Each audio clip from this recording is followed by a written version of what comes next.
जब मनुष्य शुरू ਦੇ कोई एक कर्म करता है ਤਾਂ उस कर्म ਦੇ अंदर संस्कार ਬਣਦੇ ਨੇ ਤੇ ਸੰਸਕਾਰਾਂ ਤੋਂ ਪ੍ਰੇਰਿਆ ਹੋਇਆ ਫਿਰ कर्म करता है, फिर संस्कार ਬਣਦੇ ਨੇ ਤੇ ਉਹਨਾਂ ਸੰਸਕਾਰਾਂ ਤੋਂ ਪ੍ਰੇਰਿਆ ਹੋਇਆ ਫਿਰ कर्म करता है ਤੇ ਫਿਰ ਉਸ कर्म ਕਰਨ ਦੀ ਆਦਤ ਬਣ ਜਾਂਦੀ ਹੈ। ਉਹ कर्म शुभ है या अशुभ है, फिर मनुष्य उसनों छोड़ नहीं सकता, फिर वो कर्म चलता ही रहेगा। उसनों कहना आदत, स्वभाव।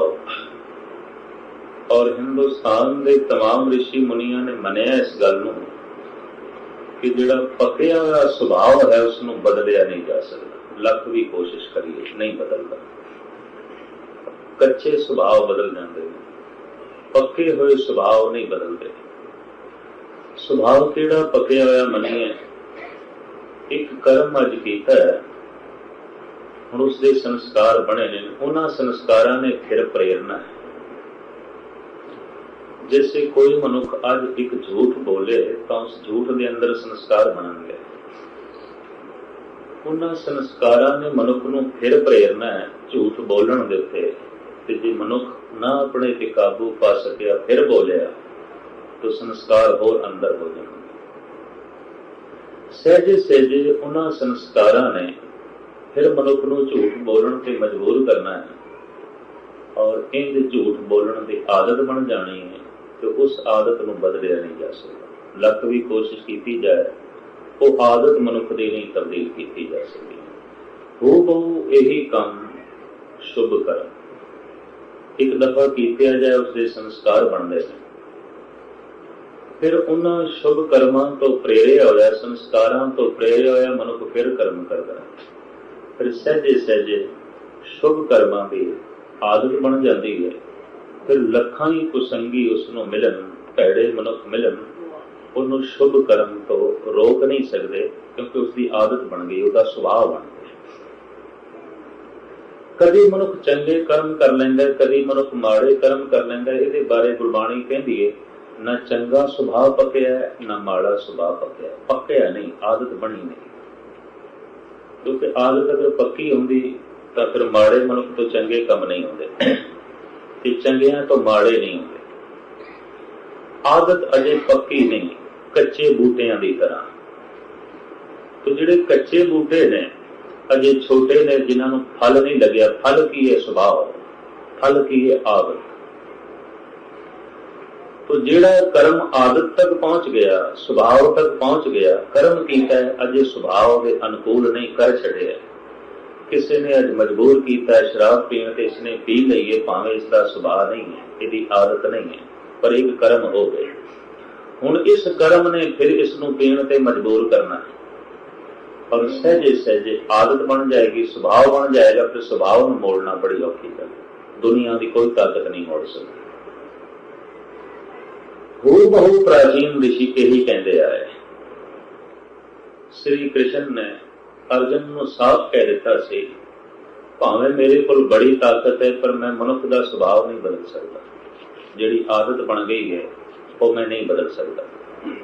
साहिब गुरु नानक देव जी महाराज का एक वाक मैं थोड़े सामने रखा ते उसकी तशरीह करा। राती होवन कालियां सुपे दा सेवन, देहो बग्गा तपे घना, कालिया काले वन। काली स्या रात होवे पर चिट्टियां चीजां कालियां नहीं होंदियां। रात दी स्याही, रात की तारीकी चिट्टे रंग नूं काला नहीं करती। ये ठीक है, रात काली है, छा गई है, पर इसदा मतलब नहीं हुण चिट्टियां चीजां भी कालियां हो गई। पर देवो बग्गा तपे घना, कालिया काले वन। चिट्टा दिन चमकिया तां चिट्टे दिन दे नाल कोई कालियां चीजां चिट्टियां नहीं हो जांदियां, वो ते कालियां लगदियां। ते जो चिट्टियां ने वो रात की तारीकी नाल, स्याही नाल कालियां नहीं होंदी। गुरु नानक देव जी महाराज इत्थे की कह रहे हैं? सतगुरु कह रहे हैं जिहड़ा सुभाव पक गया है वो बदलिया नहीं जा सकता, वो तब्दील नहीं हो सकता। ਲੱਖ ਵੀ ਯਤਨ ਕਰੀਏ ਤਬਦੀਲ ਨਹੀਂ ਹੁੰਦਾ। ਔਰ ਆਪ ਸੁਣ ਕੇ ਹੈਰਾਨ ਹੋਵੋਗੇ, ਇਹ ਗੱਲ ਹਿੰਦੁਸਤਾਨ ਦੇ ਸਾਰੇ ਰਿਸ਼ੀ ਮੁਨੀਆਂ ਨੇ ਕਹਿ ਦਿੱਤੀ ਹੈ ਵੀ ਜਿਹੜਾ ਪੱਕਾ ਸੁਭਾਅ ਹੈ ਉਸ ਨੂੰ ਅਸੀਂ ਨਹੀਂ ਬਦਲ ਸਕਦੇ, ਜੋ ਆਦਤ ਬਣ ਗਈ ਹੈ ਉਹਨੂੰ ਅਸੀਂ ਨਹੀਂ ਤਬਦੀਲ ਕਰ ਸਕਦੇ। ਹਾਂ, ਅਜੇ ਚੰਗੇ ਮਾੜੇ ਕਰਮ ਹਨ, ਪਰ ਚੰਗੇ ਮਾੜੇ ਕਰਮ ਆਦਤ ਨਹੀਂ ਬਣੇ, ਸੁਭਾਅ ਨਹੀਂ ਬਦਲੇ, ਸੁਭਾਅ ਨਹੀਂ ਬਣੇ, ਤਾਂ ਉਹਨਾਂ ਦਾ ਤਾਂ ਇਲਾਜ ਹੈ। ਪਰ ਚੰਗਾ ਜਾਂ ਮਾੜਾ ਕਰਮ ਆਦਤ ਬਣ ਗਈ ਹੈ, ਉਹਦਾ ਕੋਈ ਇਲਾਜ ਨਹੀਂ। ਲੱਖ ਵੀ ਕੋਸ਼ਿਸ਼ ਕਰੀਏ ਉਸ ਦਾ ਕੋਈ ਇਲਾਜ ਨਹੀਂ।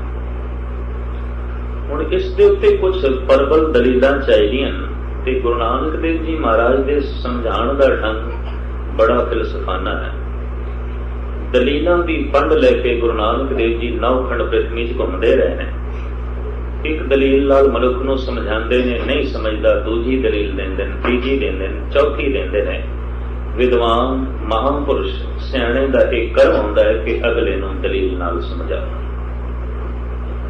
ਗੁਰੂ ਗੋਬਿੰਦ ਸਿੰਘ ਜੀ ਮਹਾਰਾਜ ਨੇ ਦਲੀਲਾਂ ਦੇ ਨਾਲ ਔਰੰਗਜ਼ੇਬ ਨੂੰ ਵੀ ਸਮਝਾਉਣ ਦੀ ਕੋਸ਼ਿਸ਼ ਕੀਤੀ ਸੀ। ਜ਼ਫਰਨਾਮਾ ਇਤਨਾ ਲੰਬਾ ਚੌੜਾ ਲਿਖਿਆ, ਮਤਾ ਕੋਈ ਗੱਲ ਉਹਦੇ ਮਨ ਨੂੰ ਲੱਗ ਜਾਏ, ਤੇ ਨਹੀਂ ਉਹ ਦਲੀਲਾਂ ਨਾਲ ਸਮਝਿਆ।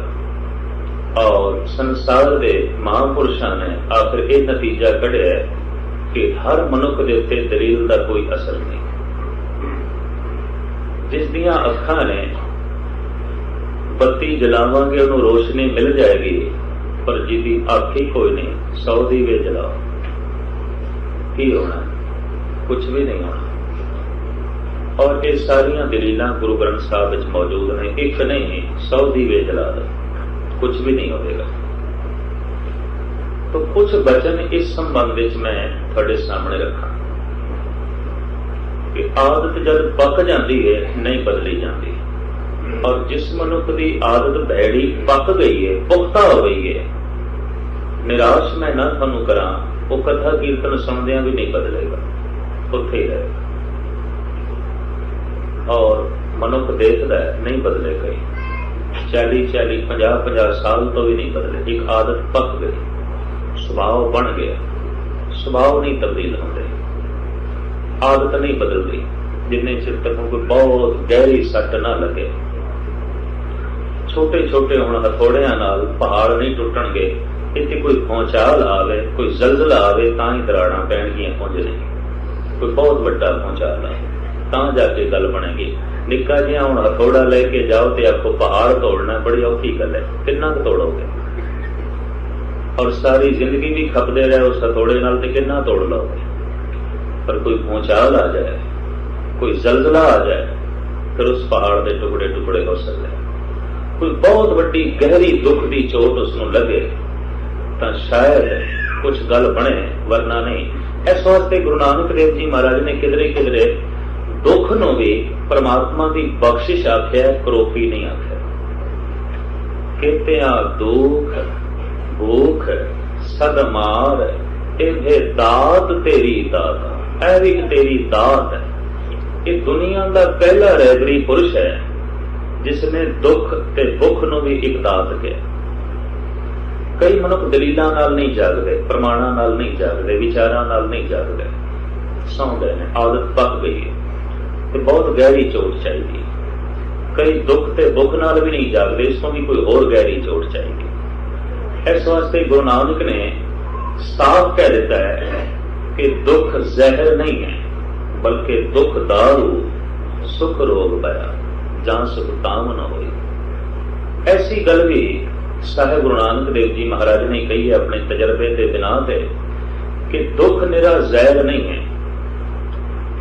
दुख एक ऐसी चोट है जिसके नाल बंदा थोड़ा जिहा जागदा है, थोड़ा जिहा सुचेत होंदा, नहीं तो अचेत पिया रहता, नहीं तो पशुओं की तरह पिया रहता, नहीं तो बिल्कुल पत्थर की तरह पिया रहता।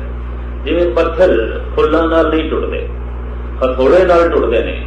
कई बंदियां दे दिल दिमाग बिल्कुल पत्थर हो गए, किसी गहरे दुख की चोट नाल जागणगे, उंज नहीं गल बनेगी। उंज समझाते रहो, दलीलां देंदे रहो, सब उन्हां वास्ते फिजूल दीयां गल्लां, और सब कतनी बदनी, उन्हां दा उहदे उत्ते कोई असर नहीं होवेगा। साहिब श्री गुरु नानक देव जी महाराज ने इस संबंध में कोई 15-20 शब्द उच्चारण किए ने गुरु ग्रंथ साहब जी महाराज का पाठ करते आया। ये शब्द मैं नोट किए सन ते कुछ हुण मैं तुहाडे सामने रखा कि मनुख की बनी हुई आदत नहीं बदली जा सकती, लख भी कोशिश करी।